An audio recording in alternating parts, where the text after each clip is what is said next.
द्या.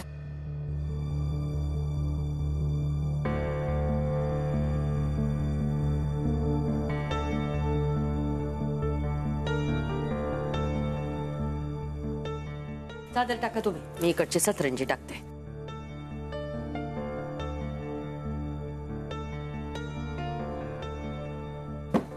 आत्या,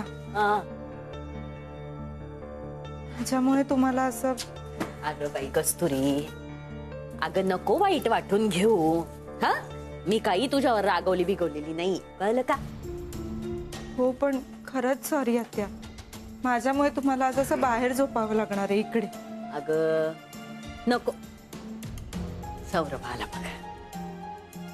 कस्तुरी, हा काय काय प्रकार आहे? हे सगळे बाहेर का आले तिथे? मम्मीने या सगळ्यांना घराबाहेर काढलं. काय? मी असं कसं करू शकते? सौरभ, जा बाळा, आत्ता झालायस, हा दमला असशील ना, काहीतरी खाऊन घे आणि झोप. उद्या हॉस्पिटलला जायचंय ना परत. आत्या, हा काय प्रकार आहे? जाऊ दे, जा आज जा, कस्तुरी सांगेल तुला. जा. कस्तुरी, आत्या तुम्ही सगळे घरात चल. घरात कुणी बी येणार नाही.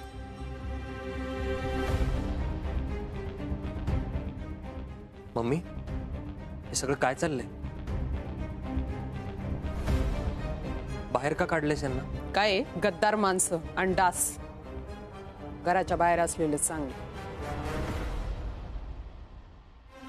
काय केलंय काय पण त्यांनी? बाहेरची चप्पल जेव्हा घरात यायला लागते ना, तेव्हा तिला जागा दाखवावी लागते. तेच काम केलंय.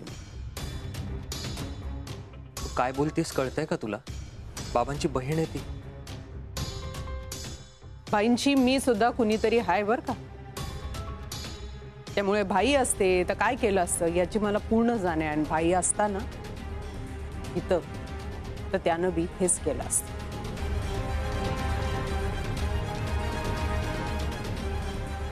वेळ वाया घालवू नका. घरात या दोघं.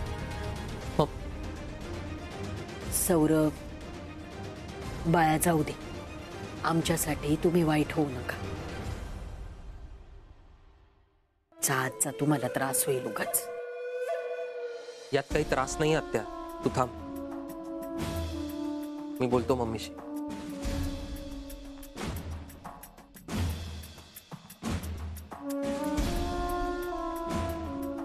तुम्ही कुठं चालला? आतमध्ये. बोलवलं तुम्हाला कोणी? बोलवलं? आता सौरभ आला म्हटल्यावर तो आपल्याला आतमध्ये बोलवणारच ना. गप झोपा आता. निघाले आतमध्ये.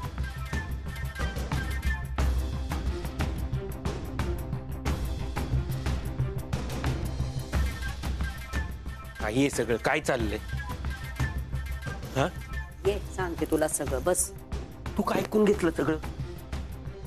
मला तुझ्याशी बोलायचंय. जे काय बोलायचंय ते उद्या सकाळी. रात्र खूप झाली, झोपायचंय मला. कला आत्याला आतमध्ये घे मम्मी.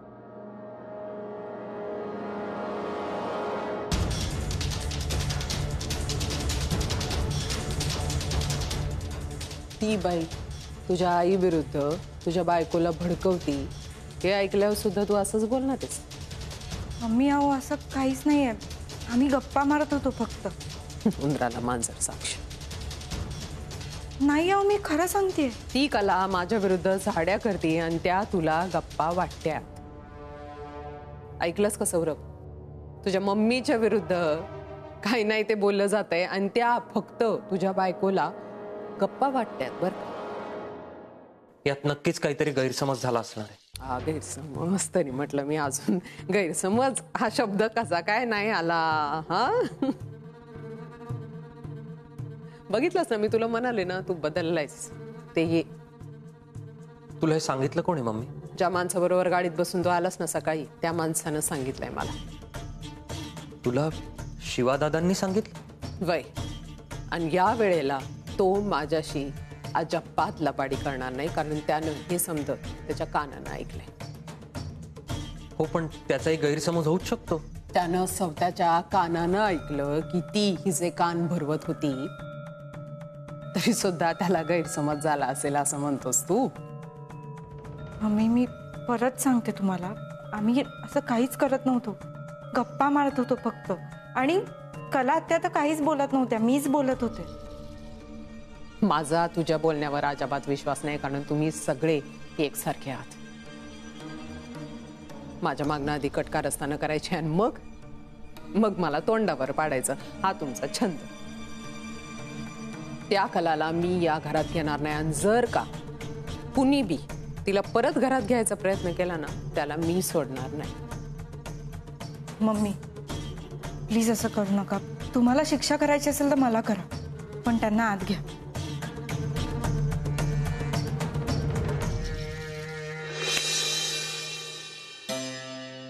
असं आहे तर म्हणूनच मी काही तमाशा न करता इकडं आले बाहेर. या आई, तुम्ही त्या बिचाऱ्या कस्तुरीला उगाच त्रास देता बरं का. विश्वास, तुझ्या आणि तुझ्या बापाच्या डोक्यात त्या कस्तुरीचं जे खोळ भरलंय ना, त्याच्यामुळं सगळ्यावर पाणी फिरवाल बरं का तुम्ही. त्या पाण्याचं मरू दे, पण हात कधी जायचं, किती डाक चावतंय तिथं. हा, किती वेळ आहे आत जायला. अजून थोडा वेळ जरा थांब, आतमध्ये मस्त तमाशा सुरू असेल. आता थोड्या वेळानं कस्तुरी बाहेर येते का नाही ते बघ. त्याने काय होईल. सहानुभूती.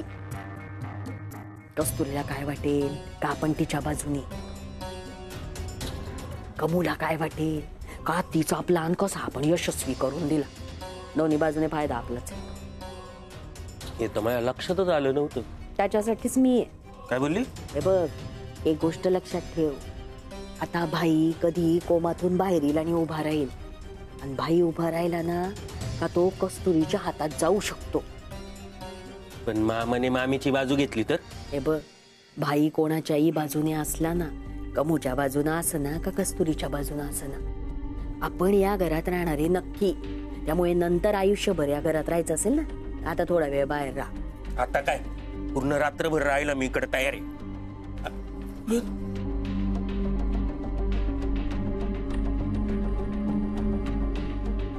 विश्वास, आता डोळे आणि कान शाबूत ठेवून डोक्याने विचार करायचा. या कानाचं त्या कानाला कळता का म्हणे, यापुढे कळलं का. नाही नाही नाही, अजिबात नाही जाणार. आता यापुढं तू बोलशील तसंच होणार, बाकी मला काय माहितीच नाही. विश्वास, या घरावर जर कब्जा मिळवायचा असेल ना, तर करो किंवा मरोवर आलं पाहिजे. आता हे सगळं करत असताना जर त्यात कुणाचा बळी गेला बाबा, आपला काही दोष नाही. मग सौरभ असो, कस्तुरी असो, नाही तर कमू असो. ऐकस तू रे. झालं का तुझं. अरे तिचं आता सौरभशी लग्न झालंय, कळत कसं नाही रे तुला. तुझ्यासाठी पण अशी आणते का नाही पोरगी शोधून, का बघ फक्त तू. तू पण ना बाई, काय लाजतंय माझं पोरग.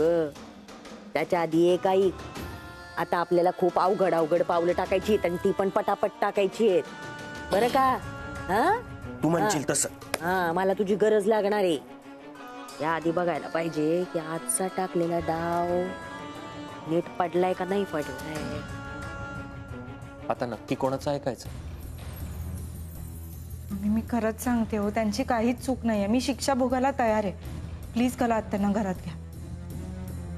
कस्तुरी, सौरभमुळे मी तुला काय करत नाही, नाही तर कवाच घराबाहेर काढलं असतं. मम्मी अहो, कला आत्या घरातल्याच आहेत, बाबांच्या बहीण आहेत त्या. की जर बाबांना कळलं तर त्यांना कसं वाटेल ह्याचा विचार करा प्लीज. खूप कळतंय का तुला. बाई कसा होता मला माहितीये. भाईचाच नियम होता हा, ज्यांनी कुणी चूक केली त्याला शिक्षा मिळणार म्हणजे मिळणार. मम्मी तुम्ही समजता तसं खरंच नाहीये. शिवा खोटं बोलत होता. नाही, मला तसं नाही म्हणायचंय, पण त्यांचं सांगण्यात काहीतरी चूक झालेली असू शकते ना. त्या कलाची वकिली माझ्या समोर करायला जाऊ नको, कारण तिच्या तरा चांगल्या वळखून आहे मी. ही काय म्हणते एकदा ऐकून तरी घे. बर, काय बोलायचं तुला, बोल बोल. तो म्हणतोय ना, बोलतो. खरं तर मीच कला आत्यांना तुमच्याबद्दल विचारत होते, म्हणून त्यांनी मला सांगितलं सगळं. काय सांगितलं. हेच की तुम्ही कसा बिझनेस सांभाळला, घर सांभाळलं, कसं सौरभला मोठं केलं. आणखी काय सांगितलं तिनं. अजून काही नाही. मम्मी, एवढ्या छोट्याशा गोष्टीसाठी एवढी मोठी शिक्षा देणं बरोबर नाही. शरद काकांचं वय काय, बाहेर डास आहेत, थंडी आहे. त्यांना काही झालं तर बाबांनी सुद्धा हेच केलं असतं. प्लीज.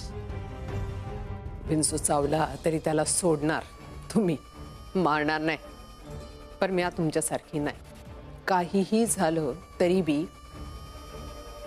आज ते लोक घराच्या बाहेर राहणार.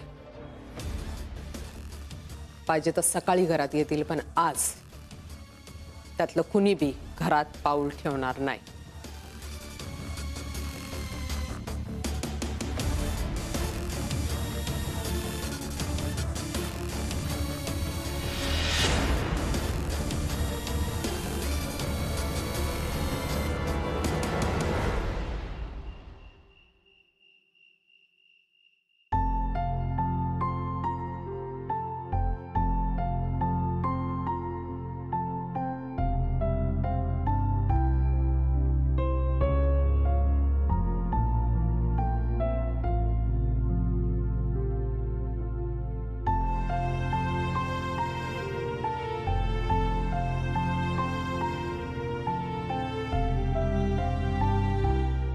काय रे, काय झालं?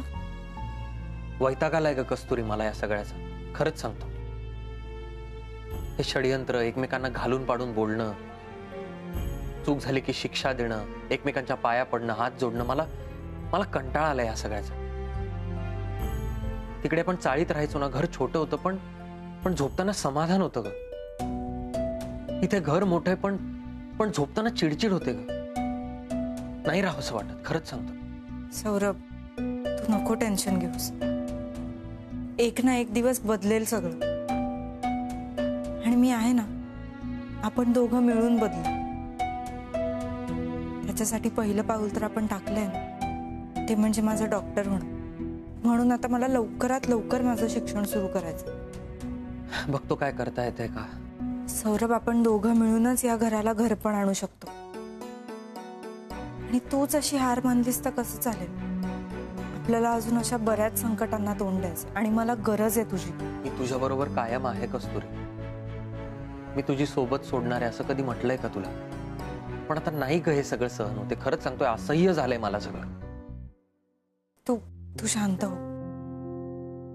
तुला कधीही काही बोलावंसं वाटलं ना, तू माझ्याशी बोल. हा, मी आहे. तुला डोक्याला तेल लावून देऊ का छान? तू पण दिवसभर काम करून दमतेस. कुठे तुला अजून काम सांग. झोप. नाही रे, मला पण झोप नाहीच येते. का? घरातली माणसं अशी बाहेर झोपलेली असताना झोप लागेल मला? खूप थंडी आहे रे बाहेर सौरभ. मी चहा करू का पटकन त्यांच्यासाठी? नाही नाही, नको. तू काही करायला जाऊ नकोस. तू काहीतरी करायला जाशील, मम्मी बघेल आणि परत एक रामायण सुरू. मला शरद काकांची काळजी वाटते. त्यांना नाही सहन होत थंडी. माहितीये मला कस्तुरी, पण काय करणार आहे आपण? जे करायचं होतं ते आपण केलं. अजून काहीतरी करायला जाऊ, मम्मी अजून वेडवाकडं काहीतरी रिॲक्ट करेल. त्यापेक्षा नको. झोपूया. तू पण झोप.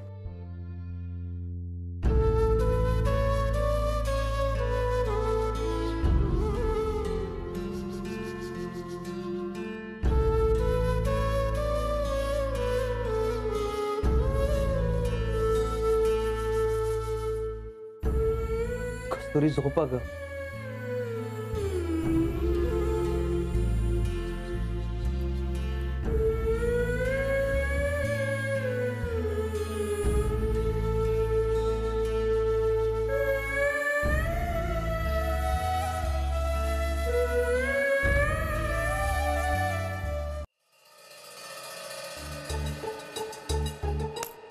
ऐको, एवढे मोठाले राक्षसासारखे डास चावतायत. हा माणूस बघ कसा शांत झोपलाय. मागच्या जन्मी कोण होते काय माहित. त्यांच्या मागच्या जन्मीचा मरू दे. काय हळू ना. मच्छर किती चावतोय. किती वेळ आहे अजून इथं? अजून थोडा वेळ. मला खात्री आहे बाकी कुणी नाही आलं ना तरी कस्तुरी बघ येईलच बर का आपल्याला बोलवायला. नक्की? हो. कस्तुरी,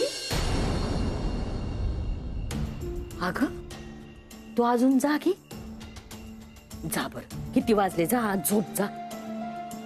आत्या आहोत तुम्ही इथे जागे असताना मला कशी झोप लागेल. कस्तुरी अगं बाई आम्ही व्यवस्थित हो बाई जा जाऊन झोप जा. हो हो तू जा तू जा. मी नाही जाणार. आणि तू या उशी चादर सगळं कशाला घेऊन आलीये. आपल्यासाठीच आणलंय. आपल्यासाठी. हो मी सुद्धा आज इथेच झोपणार आहे तुमच्या सोबत. कस्तुरी अगं कशाला आमच्यासाठी तुला त्रास. हा तू जा बाई आज जाऊन झोप जा. नाही आत्या जर तुमची चूक आहे ना तर माझी सुद्धा चूक आहे. मग मलाही शिक्षा मिळायलाच हवी. आणि एका रात्रीचा तर प्रश्न आहे. मी झोपेन इकडे. सकाळी आपण सगळे जाऊ. आता बघितलं विश्वास. हा घरची सून अशी असावी. घरातल्या माणसांना काहीतरी अडचण आलीये तर मदत करायला स्वतः आली. कस्तुरी कसे तुझे उपकार फेडू ग बाया. अगं आज माझ्यासाठी तू इथं बाहेर झोपायला तयार झाली. आत्या उपकाराची काय भाषा करताय तुम्ही. काय कोणी परके आहात का.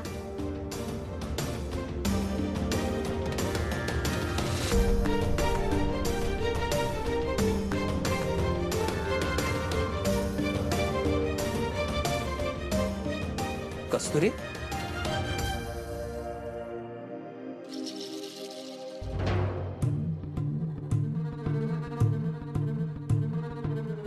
तुझ्या बायकोनं ऐकायचंच नाही माझं असं ठरवलंय का. कमू अग मी तिला नकोच म्हणत होते ग पण ती ऐकली नाही पोरगी. पण तू तिला काही बोलू नको बरं का. कस्तुरी तू तू बाहेर कशाला आलीस. अरे मला झोपच लागत नव्हती. झोप लागत नव्हती का माझं ऐकायचं नव्हतं. असं नाहीये पण पटत नव्हतं. म्हणजे खलात्यांची जर चूक झाली असेल तर माझी सुद्धा चूक झालीच आहे ना. मग मला पण शिक्षा मिळायला हवी. सूट दिली ना एकदा माणसाला की तो असा वागाया बोलायला लागतो. मी असं काही नाहीये. मी फक्त झोपायला बाहेर आले.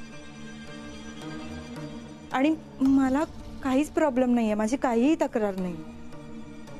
ठीक आहे तुला थांबायचंय नाही तर थांबाई तू चल रे सौरभ.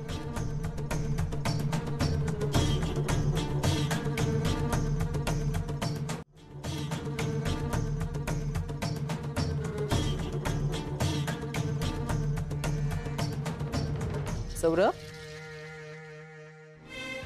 आज झोपायला चल. मम्मी तू जाऊन झोप. मी आज इथेच झोपणार. बाय. आता हे काय चालवलंय नवीन कळेल का मला. सौरभ अरे आमच्या दोघींची चूक झाली आहे म्हणून आम्ही इथे आहोत. तू तुझी चूक नसताना का शिक्षा भोगशील. माझी चूक नसली ना कस्तुरी तरी मी तुझ्या बाबांना वचन दिलंय की प्रत्येक सुखादुःखाच्या क्षणी मी तुझ्या सोबत असतो. थांबू दे की मला आज. नेहमी तू मला साथ देतेस. आज माझी वेळ. तू आज जाऊन झोप मम्मी. लहान मुलासारखं वागणं थांबवा रे जरा. आत्ताच्या आत्ता हे थांबलं पाहिजे कळलं का. थांबेल ना. तुझ्या एका निर्णयाने हे सगळं थांबू शकतं. ते शक्य नाही. ठीक आहे ठीक आहे मग तू आज जाऊन झोप. मी नाही येणार. आणि तसंही एकाच रात्रीचा प्रश्न आहे नाही का. उद्या सकाळी आम्ही सगळेच घरात येऊ. कस्तुरी मी माझं पण पांघरून घेऊन येतो.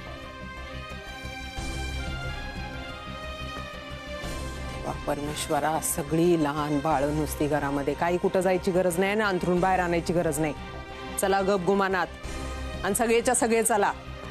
आणि कला तुला असं वाटन तुझी शिक्षा संपली म्हणून. उद्या शिक्षा देणार तुला कळलं का. चला सगळे आत. मम्मी खूप थँक्यू. मला कशाला थँक्यू म्हणती. माझ्या पोरासाठी केलंय मी. माझ्या पोराला त्रास झालेला मला बघवत नाही म्हणून. तुझ्यासाठी नाही केलंय, कळलं का? या झोपा, मला पण झोपू दे.